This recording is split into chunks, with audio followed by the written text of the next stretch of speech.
পেছনে হাততালি আসছে সবার কাছ থেকে। আসুন আরো একবার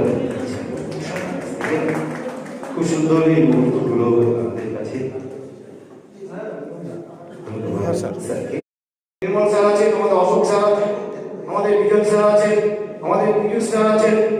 আমরা ওনাদেরকে পেয়েছি, এই চারজনকে আমরা পেয়েছি। তারপর আমাদের দেবাশিস স্যার আছেন, আমাদের অনেক পরে এসেছেন।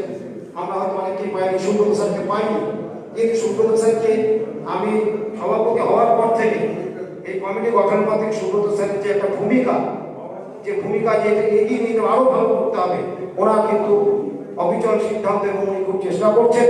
তাই আজকে যাদেরকে অনেক ভাইদেরকে দেখছি আমি নতুন নতুন যারা আসছেন, তারা কিন্তু সবাই সুব্রত স্যারের ডাকিয়ে এসেছেন আমি যতদূর জানি। তো যাই হোক, আমি আশা করব আমাদের সদস্য সংখ্যা খুবই সীমিত, এই সংখ্যাটা আরো বাড়ে, এটা সকলকে লক্ষ্য রাখতে হবে। আজকে আর বিশেষ কিছু বলার নেই। পাশাপাশি আমাদের মহিনগর উচ্চ বিদ্যালয়ের মাধ্যমিকের প্রথম স্থানাধিকারী এবং মহিনগর উচ্চ বালিকা বিদ্যালয়ের প্রথম স্থানাধিকারী মাধ্যমিকের, তাদেরকে আমাদের সদস্য এবং স্কুলের প্রাক্তন শিক্ষক আমাদের স্বর্গীয় বিমল চক্রবর্তী মহাশয় স্মরণে আমরা ওনার সুপুত্র ফাল্গুনী চক্রবর্তী, উনি প্রত্যেকবারই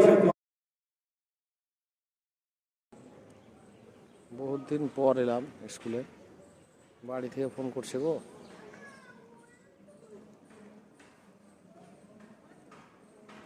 আগে এই স্কুলে আমাদেরকে কত বড় বড় মনে হতো, হ্যাঁ আমাদের চোখ ছোট।